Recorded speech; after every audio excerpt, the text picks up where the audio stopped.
Hey, and welcome to another edition of KnoxvilleDirtDigest.com. Mike Roberts along for the ride again, and my guest today, longtime Knoxville Raceway announcer, pal, Tony Bokhoven. I had to throw pal in there once. I thought you were going to say longtime friend, and I was going to call you out on that No, away. we're not friends. We're not friends at all. So, first of all, thanks for taking time to come out into your busy schedule. I know you have a race to get ready for tonight because it's a two-night show this weekend. But I do appreciate you. I've been actually, to be honest, been hounding you for about 3 months now to be on the show. Yeah, and I've been holding out. You tapped out finally. Well, you seemed like you were desperate when you asked me yesterday, so I figured. No, I actually had enough money to finally pay you. Oh, wait a minute. We yeah, didn't talk now about all that. these drivers are like, we're getting paid for this? So. Beautiful night of racing here at Knoxville Raceway. We invite everybody to come out and to check things out. We're going back to what I call old school tonight. Non-wing racing starts tonight, tomorrow night. The Corn Belt National, second annual. We always have to throw that in there. And then 360s tonight, right? Yes. Okay. Bigger money tonight for 360s, is it? I believe so. Okay. And it's coming out of Tony Bokhoven's paycheck. That's why I didn't know. Yeah, exactly. We always start the show off the same way with our guests. We always jump back in what I call the Wayback Machine. So we're going to way back. Born and raised, where at? Pella, Iowa. You weren't even transplanted in. That's so sad. I know. So Pure. Remind me to tell you a story about a friend of ours with a campground here in town later on. So, but to back up, and we're not going to give out your age, but you've been around a few decades now. All right. Went to which school? Pella Christian or Pella Public. Okay. Yeah. Pella Community. Yep. All right. Graduated when? 91. Just gave away your age. Yeah. Gave away your age that time. You graduated same year. You're same age as my sister then. She graduated in 91. I'm 47. Yeah, I'll be 48 this year. I did not know that. I didn't know that. You used to give me all sorts of hell when I got my 40s, and you're approaching 50s now, pal. Yeah, but you're past 50. Yeah, so. it went way long ago. Way long ago. What'd you do as a kid growing up? Racing wise, anything, sports, whatever. Anything. Well, I played Little League like everybody, and played. Soccer wasn't a big thing when I was a kid. Right. Then in school, I played football for all through junior high and freshman year in high school, and didn't play my sophomore, junior, senior year. I was a band geek. Yep. So played the drums, and then raced go-karts at the same time as I was in high school, and then after that I raced a hobby stock at Oskaloosa for a while. Go back to go-karts. Newton Kart Club or where at? Yep, Newton Kart Club and Rhea Speedway. Oh, yeah. Yeah. Jimmy Carter. Yeah, first night I raced, I flipped going down the front straightaway, got drove over, and Jimmy Carter come running down, and I was in the middle of 1 and 2 is where I landed, and he said, "You don't need to take the ambulance, do you?" He's hoping you didn't. He was hoping I didn't. So, but, what class you start off with over there? Senior sportsman. It was we called it the soup can class. It was a box muffler. Okay. Yamaha 2-cycle. So anyway, I did that for a few years, and then I had my hobby stock for a few years, and then decided that, most racers can probably relate to this. My uncle's owned a parts store, and I decided the day that I couldn't go in there and charge spark plugs anymore that I probably should quit racing. It's not so much charge them; you had to pay for them. It's the paying back exactly. piece, yeah, exactly right. And so I stopped doing that, stopped racing, yeah. and then I started. We were coming here already, probably since I was as fans. Yeah, yeah, probably since I was 10. 11, somewhere in there. I want to stay on the go-kart thing for just a second, though, because you raced at a racetrack over in Oskaloosa that people like Tony Stewart have raced at. Yeah. Yep. Our good friend Tony Morrow raced there against Tony Stewart. I mean, I see there's a picture of them still hanging around there. Okay. Did you race up against any of them big names in your lifetime or run into them while he's out there? No, I don't think so. And if I did, I didn't know it. Right. Certainly not Tony Stewart. But I raced at Rhea about a half a season, and then the next season I just raced at Newton exclusively. Okay. Which was fun. That was it was close to Archie Ergenbright, who at the time I was helping on his 360 car, and so it was kind of fun because they would come out to the races then on race night and hang out and help and whatever, so that was kind of fun. But I raced there for 3 or 4 years, I think. Okay. Stayed in the same class, and then the last year I was there, I bought the first cage kart. So these karts they had no suspension on them. They were basically a go-kart, but it was like a It was a sprint car. It wasn't like they are today, where it's a go-kart with a cage that bolts on it. Right. It was a true sprint car frame, small one, Okay. like a smaller than a quarter midget almost. Right. And I bought the first one from Bobby Thompson. Okay. He was building them up there at Jocko's, or next to Jocko's Right. there. And then Mark Van Haften bought one, and his brother bought one, and a couple other guys from Pella and Otley area bought one because that's who I raced with. Right. And we had, I think there was 6 of us that had them, and then we bolted dual 100cc Yamahas on them, and had the most fun I've ever had in my life. But that was so early on that they were just very unreliable. They threw the chains off all the time because, those are straight axle karts, Right. no rear suspension. So you get to hopping, and pretty soon the chain's flying off. And so anyway, I did that for about 3/4 of a season and decided that I wasn't having any fun. Just at Newton then? Yep. Okay. And then just went back to a regular flat cart for the rest of that season. And then, then when I got my hobby stock, then I sold my go-kart. Go-kart wins? Championships, anything like that? No, no wins, no championships. I was a mid-pack guy. Okay. At best. The cart I had was I bought from Dean Witten, who's a guy from Pella, raced go-karts forever, quite successful, lots of Duffies. Right. But it was a Bandito frame. I think it was like in early 80s something. I mean, it had been bent and fixed and bent and fixed. But when I was doing it, I was paying for it all off my Walmart part-time paycheck, so. You worked at Walmart, seriously? Yeah. I did not know that. Yeah. All the years we worked together, I did not know that. Yeah. Well, it was right across the street from my house, so it was easy. Oh, yeah. It was back then, yeah. And so, anyway, so I bought this old go-kart, and so I didn't have good stuff, but I had a good engine. And Larry Killam in Des Moines built my engines. Sure. He is so well known for go-kart engines. So I had a great engine, so I could run pretty well. My kart was just not near as good as everybody else's. Was it with it being fixed so many times? Was it the definition of what we hear in racing called evil? Yeah. Oh, absolutely. But the only good thing was I didn't know any better, because I wasn't all that experienced, and so I didn't know the fact that it just wasn't very good handling. I just thought, man, these things aren't very easy to drive. And one night a guy said, "Let me take your kart out for you." So after the races, he took it out and did some hot laps with it, and he came in and said, "Engine runs good, but you need to sell that kart." And it's like, well, that's all I got, So I raced that thing about the whole time I raced go-karts. And then before I bought that cage kart, I bought a Proline chassis. And I thought I was somebody because it had weight jackers on the front, on both sides, and all that did was dial me out. I mean, I was so out to lunch with that thing because, I didn't know whether it just looked cool going down the front straightaway cranking on the weight jacker or if it actually did something. And so I was cranking on it because I thought I had to, and I never really knew what it was doing. So, what experience did you have in any kind of circle track racing? Because your family's history is actually drag racing, right? Yeah, I had zero experience, so to speak. I mean, we came here when my dad quit drag racing, like I said, when I was about 10. We started coming here, right? And so that would have been in '82, roughly. What'd your dad drive in drag race? He had a Pinto with a Chevy engine in it, a small block Chevy in it. Right. And he raced that at Eddyville, and then they took it to Indy a few times because at the U.S. Nationals, they race like 27 classes there as sportsmen's and super stocks and all these kind of dial-in classes and stuff. And he didn't run a dial-in class, but he had a Pinto that my uncles and he put together, raced together, and my dad drove it all the time. But anyway, so that was my... if I was supposed to end up anywhere, that's where it should have been. Right. I should have been a drag race kid, which I've told you before, and I've told other people this. In my heart of hearts, if there's anything left on the bucket list to do, it would be to announce drag racing full time. Really? Yeah, for sure. Okay. I mean, I always thought you were BSing me on that, to be honest with you. No. Okay. I absolutely love. I mean, don't get me wrong. I absolutely love sprint car racing, no question about it. But I have a pretty strong itch for drag racing. And so anyway, we were coming here after I had quit drag racing when I was about 10, roughly. And then he sponsored, my dad had a business, and he sponsored Archie Ergenbright, which is how I met him.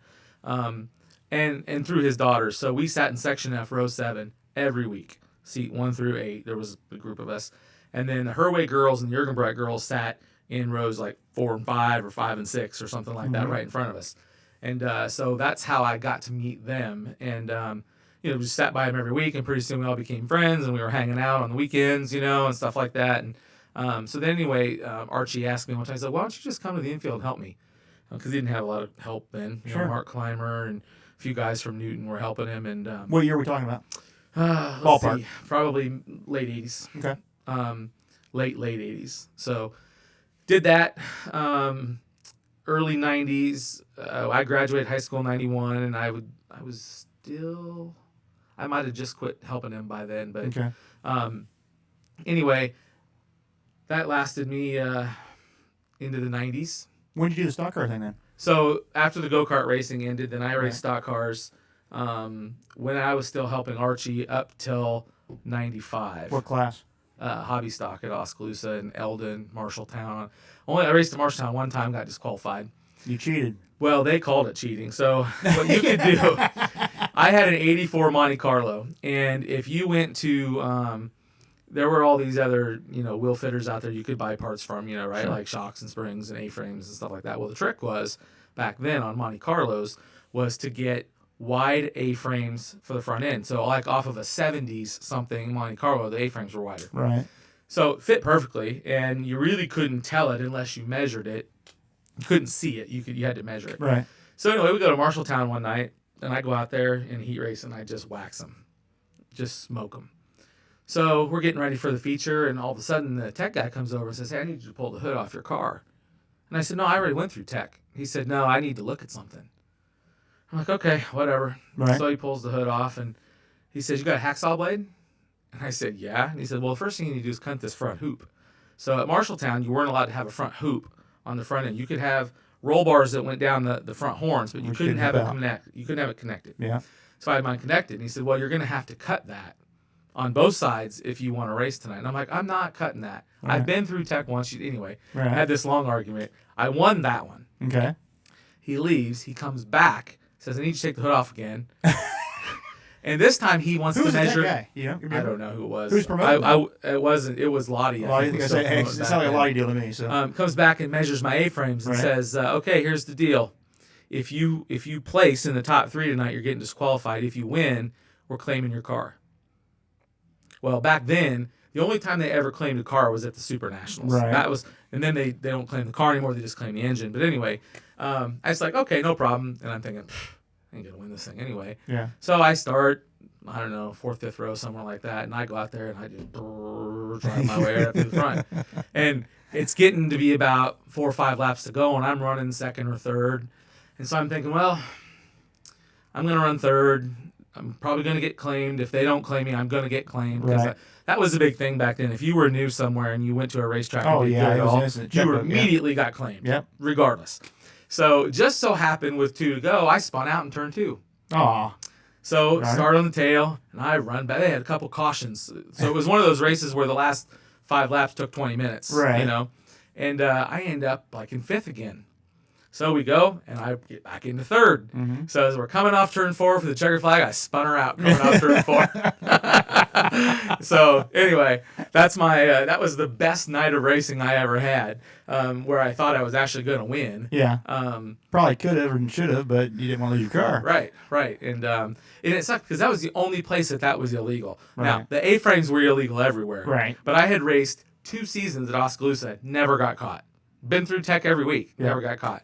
But somebody tipped him off, I think. IMCA's loving you right now. Right. I never got caught. I'll be getting a call from Brett Root here in just a little bit. They're like, "You owe us." But so that was my fender days. We raced here once or twice. Lost a front wheel going down the front straightaway Probably one during night. the fair back then, wasn't it? It was.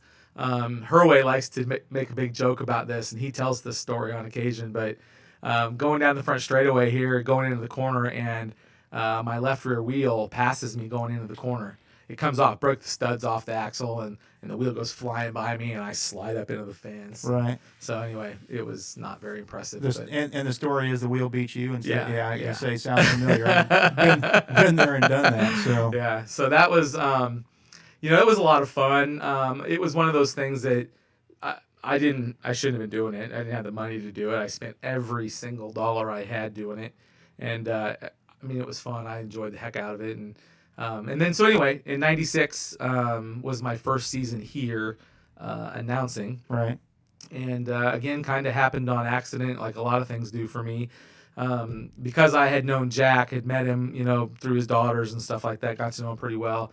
I had said to him one night, you didn't have to be very smart to be an announcer. You just had to like to hear yourself talk. All right. And so we ha-ha'd that a lot. Called your bluff, in other words. So a couple weeks later, literally a couple weeks later, he calls me up one day and he said, hey, you remember what you said about not being very smart? And I'm like, yeah. He's like, well, you're not very smart. And he said, and Reef's going to be gone, so why don't you come fill in for him? And so I'm like, I can do that, no problem. Yeah. So that's literally how it started. We got to take a break. When we come back, we're going to find out the next steps after that and find out if this guy even races again or not, because he still races once in a while. He's nuts still, but we'll find out. We'll do that all next on KnoxvilleDirtDigest.com. Tired of doing this? Get a can of this and spend more time doing this. Seafoam helps engines start easier, run smoother, and last longer. Seafoam. Seafoam! Help your engine run smoother and last longer with Seafoam motor treatment. Just pour it in. Seafoam works to clean your fuel system, clean your oil system, and stabilizes fuel up to 2 years. Make the proven choice. Seafoam motor treatment. Available everywhere automotive products are sold. Hey, and welcome back to KnoxvilleDirtDigest.com. We always want to give a big shout out to Kevin at Seafoam there. That guy is just awesome at racing. He sponsors you too. Yeah, he and Guyla are fantastic people. Guyla, she's awesome. It's funny. I love her. Yeah. She's so much like my mom. It's not even funny, but they are wonderful people, and yeah, they sponsor my go-kart. So when I say she's funny, she literally adopts everybody that she runs into. She's so nice. Yeah, she's so nice. It's crazy. So we talked about her way saying you weren't very smart before we went to break, and again, the first time that Jack and I ever agreed on something, But, no, I'm kidding. But it boils down to this: Reef takes off. He started getting into his traveling gig a little bit then. Went to work for TNN at that time. Right, and we had Dave on the show here a few weeks ago, but I learned the hard way. I don't know if you had to learn the hard way or not. When you first went in the infield, what did you think of it? Was it tough to talk to the drivers, or they it really wasn't, only because I had been down there helping Archie for so many years, leading right up to that I knew about everybody, and so it wasn't a foreign space for me or anything. But back then we used to rotate, so 1 week you were in the infield, then 2 weeks you were upstairs, and then you were back in the infield, and so that's how it worked. And so that weekend that I filled in for Dave, I was upstairs, and Dennis Wilson was in the infield that first night. Right. But it was fun. It was a little bit surreal. I never set out to be an announcer. I set out to be a race car driver, and that's what I was going to do. And obviously, I woke up, and that didn't happen. But it was kind of surreal at first, and the lore of Cappy was so big then, and I was probably more nervous about meeting him than I was embarrassing myself on the microphone. Right. And so growing up around here with Cappy, just to clarify things, because I went through the same thing you did, just as a racer and everything else. But you saw him, but you never spoke to him. Oh, absolutely not. Because it just. In fact, you look down. Yeah, it's like it's like the Godfather's here. Yeah. And after he hired me, and I'm sure it's the same with you when he hired you. Not that tough to talk to. No. In fact, if you just listen and to the wisdom, it was unreal. Yeah. What scared me the most. So anyway, I get through that first night, right. And the middle of the next week, I get a call from Arlita. Which is more intimidating sometimes. Which at the time, I knew who Arlita was, right. But that was about it. And she called me up, and she said, Cappy would like to speak to you. And I thought, oh, no, here it comes. He's going to tell me never to come back to the racetrack ever again, And so he gets on the phone, and as long as I've known him, he's never called me Tony. Right. He's always called me Anthony. And he said, Anthony, and I'm like, yeah, Cappy. And he's like, you want to announce every week? And I'm like, sure. Yeah. And whether you want to or not, it's a yes. He's like, okay, see you Saturday. Bye. And he hung up. That was it. It was like 5 minutes, done. And I was so scared, because I was just nervous, oh my God, Cappy's calling me. And anyway, so Yeah, so that was 1996. I can imagine that phone call. Hey, I got called by Cap. He wants me to announce every week. How much you getting? Don't know. Didn't ask. Didn't ask. In fact, the first week, because I had announced at a few other places before coming here. Right. And, at those places, you got paid the same day you announced. Now, wait a minute. Where did you first announce that then? The first place I announced was at the Circle Track at Eddyville for McTrier. The dwarf cars. Yep. Okay. So I'm sitting down there. My mom was scoring one night at the dwarf cars. Right. And I'm sitting in the grandstands, and I've known Mick since I was a little kid, because back when we drag raced, he and Tim worked at Eddyville, and they stayed at my house all the time, and were good family friends for years and years and years, still are. And Mick came up to me, he's like, hey, my announcer didn't show up. You want to help me out? And I'm like, yeah, sure. Yeah. And so I announced. That was the first time I ever announced, like really announced, and at the dwarf cars at Eddyville. Wow. Yeah. Seen mini cups run down there one time. Mark Worrell and them guys got in that series a little bit. So, yeah. Where's the second place then? You said a couple places. Where else? I did some stuff at Oski. Announced at Eldon. Filled in at Des Moines one night for Tim. Did a go-kart race once, and then came here. You mentioned Tim Trier a couple times, and we're almost out of time here when you talk about tonight's races before we wrap things up, and we're going to have you back on tomorrow. But I've got to ask you something. As a kid, teenager, with Tim and Jack, Yeah. I also had the benefit of listening to a weekly announcer here by the name of Jack Miller, who you actually worked with before. Yeah. But those were some cool times. We had some, Gives me goosebumps just sitting there thinking about it. We had some pretty amazing announcers when we were younger. Yeah, I mean, I used to love listening to Tim and Jack, and Tim's thing at the beginning of the night was you never sat down until he said it's showtime, because he would say, all right, race fans, what time is it? You know, and the deal was you couldn't sit down until he asked that, right? And so just little things like that. But man, you listen to the old videos of back then when those guys were announcing, and man, it was so cool. Yeah. So cool. I never will forget. I tell this story a lot of times with Jack Miller. I think it was Con Edwards, if I remember correctly. Time trialing. I mean, back then there was no high fence. Yep. It was two rails and that was it. And Con went out of the ballpark, turn 3 during time trials. And the very next week, I never will forget this, Jack Miller says, all right, race fans, and coming back on the racetrack again after going out of the ballpark, and there he goes again. It's just like it controlled the whole atmosphere. Yeah. And you literally, I can't say this for sure. I don't know if people pay attention to time trials anymore because I'm down in the infield working it, but it just doesn't seem like they pay attention like they used to. When we were kids, and Jack Miller or Jack Hurley or Tim Trier, when they were doing time trials, man, you're zoned in on that car all the way around the track. Right. It kind of, for me, it always set the tone for the night because, I love time trials, and they made time trials so exciting back then. And but Tim and Jack were a unique pair because Tim was very statistics. He had lots of stats, lots of facts. And Jack knew backstories about the drivers and could tell good stories. And he just liked to announce. He had a great way. So they were a really cool combination in that they weren't both just sitting there regurgitating facts. One was telling facts, the other was telling stories, and it worked really well for them. We're going to talk about tonight's race real quick. And again, we're happy back tomorrow. But first of all, again, Corn Belt Nationals coming up this weekend, 2-night show. Real quick, some of these guys that come in here, and Bacon just spanked them last year. I mean, let's be honest. But KT's back. Yep. Kevin Thomas Jr., Sunshine, Brady. There's a bunch. There's 52, I think, cars signed in, pre-entered. And it'll be interesting to see how the track is tonight because it's hot outside right now, and the sun's blistering hot right now. And I'm guessing they'll be up against the fence. Yeah. No wings, backed in up against the fence. I think Brady's coming off of a win.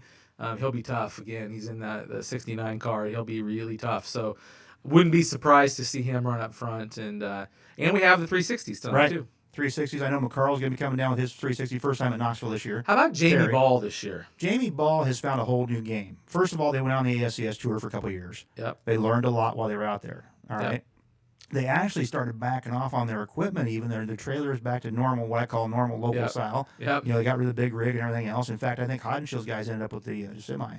Oh, okay. I believe so. And anyway, what I'm getting at here is they've really toned things down, but all of a sudden this kid's fast at Knoxville. Yeah, it's, not that he wasn't fast before, but he's no, faster, right. I should say. Talking to Jamie, he'll tell you the only thing we changed is we started having fun. Yeah. And it's like, shit, you guys should have started having fun a long time ago. Exactly. Because they have been really, really fast. 2 weeks in a row. Quite honestly, he should have 4 feature wins. This season already. And well, this couple of years ago when they were running the tour and they came back here and they had a decent run early on at Knoxville. Yeah. And he came in really confident and qualified good with the 360 Nationals. And then all of a sudden the monkey on the back got heavier or whatever because I think he ended up on the hook 4 times in that 7-day period. Their motors hit hard and the car handles good. And, his dad and Jody Hegwood, they've got something figured out. Yeah. And I expect we'll see Jamie win a couple more races for sure this year. Yeah, without a doubt. And, I mentioned Brian Brown last week came in with 360 again. I don't know, is Brownie here or is he out long tonight? He's here this weekend, but he's at 3 nights in a row. He's here tomorrow night. Right. Then, he's at Burlington tonight, here tomorrow night, and then I think go to Indiana or something like that with the Outlaws. So you got a little bit of schedule going on this weekend. So 3 nights in a row for them this weekend. Brownie, I dare to say, and I won't say this to his face, I think he's in better shape now than he ever has been. We spent several times, in fact, we've talked about it after the race and even on the phone before, where he crawls out of a car and it looks like he's going to collapse. I mean, he is so dehydrated, wore out. Yeah. And I talked about it last week with him even pre-race, and I said, man, are you hydrated enough? Because I started drinking so much on Wednesday, he says, I'm ready to go. Yeah. You look at him and his suit hangs on him. The guys, I tell him every week, eat a cheeseburger, dude. You can afford it. Yeah. So. Well, it was off a couple both financially and he'll have a Casey's pizza instead. But you know what I'm saying? So, yeah. I don't know. We got some heavy hitters in town again tonight. We invite everybody to come out. If you cannot catch it, we want to make sure you tune into Dirt Vision tonight. DirtVision.com. If you don't have a computer for some reason and you're a day of age, you can tune in to KNIA AM 1320 or 95.3, and you can listen to the show live tonight. You can also catch their pre-show from 5 until 6, just coming up in a few minutes on Race Nights Live and Live Trackside tonight on KNIA. See you tomorrow. Same bad time, same bad channel. Sounds good. Knoxville Dirt Digest. Want to thank Mike, and we also want to thank Kevin again at Seafoam. Those guys are great. We'll see you tomorrow. Tired of doing this? Get a can of this and spend more time doing this. Seafoam helps engines start easier, run smoother, and last longer. Seafoam. Seafoam! Help your engine run smoother and last longer with Seafoam motor treatment. Just pour it in. Seafoam works to clean your fuel system, clean your oil system, and stabilizes fuel up to 2 years. Make the proven choice. Seafoam motor treatment. Available everywhere automotive products are sold. Race fans, the National Sprint Car Hall of Fame and Museum is open 7 days a week, year-round, for you to come in and check out all of the wonderful race cars on display in the museum. And our online store at sprintcarstuff.com is open 24 hours a day for you to check out everything that we have in stock for sprint car fans. Whether it's for a birthday, anniversary, or Christmas, sprintcarstuff.com has it all. That's at the National Sprint Car Hall of Fame and Museum in Knoxville.